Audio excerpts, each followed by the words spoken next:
दोस्तों, सर्वोदय विद्यापीठ सीकरी की online class में आपका स्वागत है।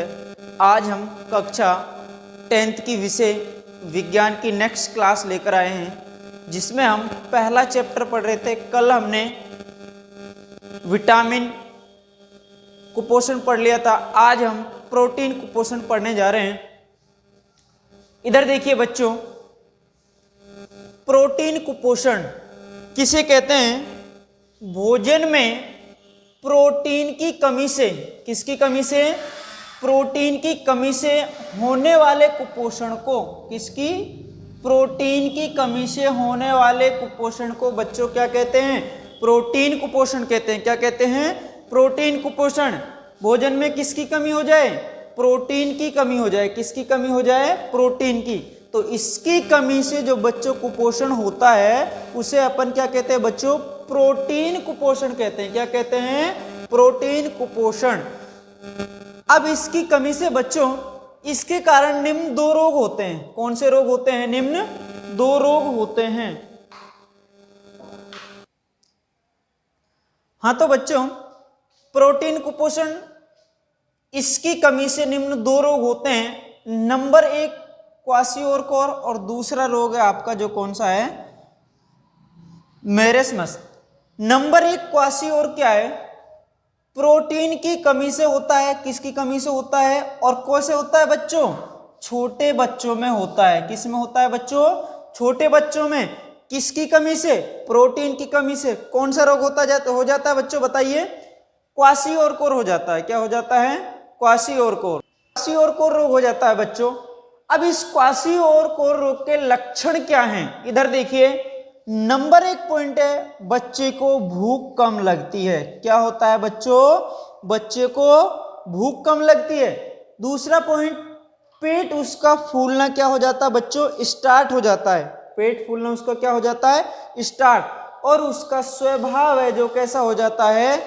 चिड़चिड़ा हो जाता है। कैसा हो जाता है स्वभाव उसका? चिड़चिड़ा हो जाता है। और चौथा जो इसका पॉइंट है, त्वचा काली पीली और शुष्क होकर धब्बेदार हो जाती है। और धब्बेदार होकर बच्चों क्या होने लगती है? फटने लगती है। त्वचा काली पीली और शुष्क होकर धब्बेदार हो जाती है और वो क्या होने लगती है बच्चों? फटने लग जाती है। क्या होने लग जाती है? फटने लग जाती है। नेक्स्ट रोग पढ़ रहे हैं हम, कौन सा है? मेरेस्मस। यह भी छोटे बच्चों में होता है। किस में होता है? छोटे बच्चों में होता है। और ये ध्यान देना, प्रोटीन के साथ साथ, किसके साथ साथ? ये ओनली प्रोटीन की कमी से होता था। ये प्रोटीन के साथ संग में किसकी कमी से होता है? ऊर्जा की कमी से। किसकी कमी से? प्रोटीन के साथ किसकी कमी भी हो जाती है? ऊर्जा की भी कमी हो जाती है। तो बच्चों कौन सा रोग हो जाता है? मेरेस्मस रोग हो जाता है। कौन सा हो जाता है? मेरेस्मस रोग के लक्षण क्या है? शरीर सूखकर दुर्बल हो जाता है। शरीर सूखकर क्या हो जाता है? दुर्बल। और आंखें क्रांतिहीन अंदर की ओर धसी हुई हो जाती हैं। कैसी हो जाती है? आंखें क्रांतिहीन और अंदर की ओर क्या हो जाती हैं बच्चों? धसी हुई हो जाती हैं। एक बार इसको दोबारा समझ लीजिए। प्रोटीन कुपोषण क्या है? भोजन में प्रोटीन की कमी से होने वाले कुपोषण को क्या कहते हैं बच्चों? प्रोटीन कुपोषण कहते हैं। क्या कहते हैं? प्रोटीन कुपोषण। अब इसके कारण निम्न दो रोग होते हैं। कितने रोग होते हैं? दो। पहला है जो क्वाशियोरकोर और दूसरा बच्चे क्या है? मेरेस्मस। ये क्वाशियोरकोर किसकी कमी से होता है? छोटे बच्चों में होता है। किसकी कमी से? प्रोटीन की कमी से। किसकी कमी से होता है बच्चों? प्रोटीन की कमी से। अब इस रोग के लक्षण क्या है बच्चों? नंबर एक पॉइंट, भूख कम लगती है बच्चे को। भूख कम लगना। दूसरा पॉइंट क्या है? पेट क्या हो जाता है बच्चों? फूलना स्टार्ट हो जाता है। तीसरा पॉइंट बच्चों क्या है? स्वभाव कैसा हो जाता है? चिड़चिड़ा हो जाता है। और चौथा जो पॉइंट है इसका क्या है? त्वचा काली पीले शुष्क धब्बेदार होकर क्या होती है बच्चों? फटने लगती है। दूसरा है मेरेस्मस। यह प्रोटीन के साथ साथ, किसके साथ साथ? ये भी छोटे बच्चों में ही होता है और ये भी छोटे बच्चों में ही होता है। ये प्रोटीन के साथ किसकी कमी हो जाती है? ऊर्जा की कमी हो जाती है। तो कौन सा रोग हो जाता है बच्चों? मेरेस्मस रोग के लक्षण क्या है? शरीर सूखकर कैसा हो जाता है? दुर्बल यानी कमजोर हो जाता है। आंखें क्रांतिहीन और कैसी हो जाती है? अंदर की ओर धसी हुई हो जाती हैं। नेक्स्ट बच्चे जब हम पढ़ रहे हैं वो है आपका खनिज कुपोषण। भोजन में किसकी कमी हो जाए ना बच्चों, खनिज लवणों की कमी होने से होने वाला रोग है। भोजन में किसकी कमी से, खनिज लवणों की कमी होने से होने वाले रोग को क्या कहते हैं बच्चों, खनिज कुपोषण कहते हैं। क्या कहते हैं, खनिज कुपोषण। जैसे प्रोटीन कुपोषण था, ऐसे क्या है बच्चों, खनिज कुपोषण है। अब बच्चों आपको एक सारणी दे रखी है बुक में, वो आपकी सारणी को आपको उस बुक में से बनाना है, लिखा हुआ है सारणी बुक से, है ना। वो सारणी क्या है, प्रमुख खनिज तत्व और उनके उसमें कार्य दिए हुए हैं। तो बच्चों वो आपको सारणी किससे बनानी है, बुक से बना लेना, है ना। और वो आपको समझा मैं नेक्स्ट क्लास में दूंगा कैसी वो सारणी है।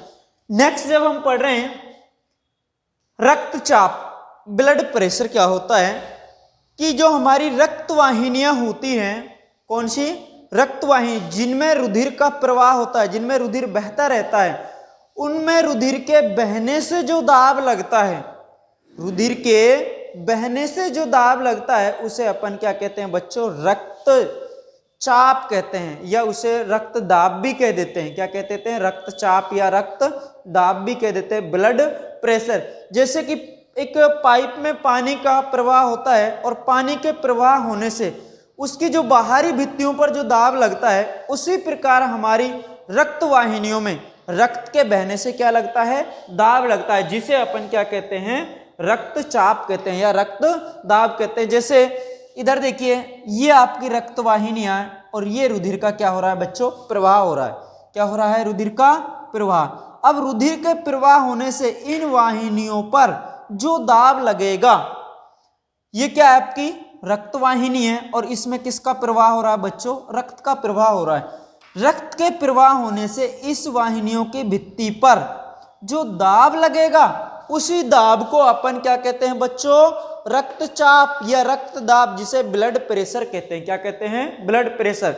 इसका जो मापन करते हैं बच्चों, ब्लड प्रेशर को जो मापते हैं स्फाइगेमोमैनोमीटर नामक यंत्र के द्वारा मापते हैं, या हिंदी में जिसे रक्तचाप मापी कहते हैं। क्या कहते हैं, रक्तचाप मापी। तो इधर देखिए, इसे रक्तचाप मापी या स्फाइगेमोमैनोमीटर यंत्र द्वारा मापा जाता है। किसके द्वारा, स्फाइगेमोमैनोमीटर नामक यंत्र के द्वारा इसे मापा जाता है। आपने देखा होगा, डॉक्टर को बाजू पर लगाते देखा होगा और उसमें एक गुब्बारा सा होता है, उसको दबाता है, वो आपका क्या होता है बच्चों, स्फाइगेमोमैनोमीटर नामक क्या होता है, यंत्र होता है, जिसके द्वारा डॉक्टर बीपी को नापता है। किसको नापता है, बीपी को नापता है, ब्लड प्रेशर को नापता है। जो सर्वप्रथम 1713 में स्टीफन हेल्स ने इसे मापा था। किसने मापा था, स्टीफन हेल्स ने इसे मापा था। और इसे रक्तचाप नाम जो दिया था वो किसने दिया था बच्चों, कापुलिन ने दिया था। किसने दिया था, कापुलिन ने दिया था। इसे निम्न प्रकार से प्रदर्शित किया जाता है, जो ब्लड प्रेशर होता है उसे कैसे प्रदर्शित करते हैं, बीपी बराबर 120/80 mmHg। तो ये पूछा जाता है इसे कैसे मापे जाते हैं, सामान्य कितना होता है, तो 120/80 mmHg होता है। ये सामान्य ब्लड प्रेशर होता है बच्चों। तो इधर देखिए, एक बार आप इसको दोबारा से समझ लीजिए। रक्तचाप मापी क्या है, जैसे अपनी रुधिर वाहिनियां होती हैं, उनमें जब रुधिर का क्या होता है बच्चों, प्रवाह होता है, रुधिर बहता रहता है, उनके प्रवाह होने से रक्त वाहिनियों पर जो बाहर की ओर दाब लगता है उसे अपन क्या कहते हैं बच्चों, रक्तचाप या रक्त दाब या बीपी, ब्लड प्रेशर कहते हैं। और जो इसका मापन करते हैं बच्चों, किसके द्वारा करते हैं, रक्तचाप मापी या किसके द्वारा, स्फाइगेमोमैनोमीटर नामक यंत्र के द्वारा इसका क्या करते हैं, मापन करते हैं। और जो सर्वप्रथम जो 1713 में जो रक्तचाप मापा था वो किसने, स्टीफन हेल्स ने। और वो किसमें नापा था, वो घोड़ों में मापा था। किसमें नापा था, घोड़ों में। और इसे जो रक्तचाप नाम दिया था वो किसने दिया था बच्चों, कापुलिन ने दिया था। और इसे प्रदर्शित कैसे करते हैं, बीपी बराबर 120/80 mmHg। तो आप इसका स्क्रीनशॉट लेना चाहो तो बच्चों स्क्रीनशॉट ले लीजिए। हाँ, तो बच्चों जो रक्तचाप होता है ये दो प्रकार का होता है, एक तो सिस्टोलिक होता है, एक डायस्टोलिक होता है। जो सामान्य होता है उसे अपन ऐसे लिखते हैं, बीपी 120/80 mmHg, ऐसे लिखते हैं। तो अब इसमें दो प्रकार का आते हैं, एक सिस्टोलिक होता है और दूसरा डायस्टोलिक होता है। वो कैसे होता है? जो सिस्टोलिक होता है लिखा हुआ है, ये ऊपर का सिस्टोलिक है और नीचे का क्या है बच्चों? डायस्टोलिक। अब सिस्टोलिक और डायस्टोलिक है क्या?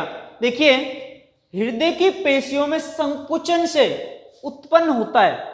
संकुचन करते कि सिकुड़ना, जब हृदय की पेशियां संकुचित होती हैं तो कौन सा दाब होता है बच्चों? सिस्टोलिक दाब होता है। कौन सा होता है? सिस्टोलिक।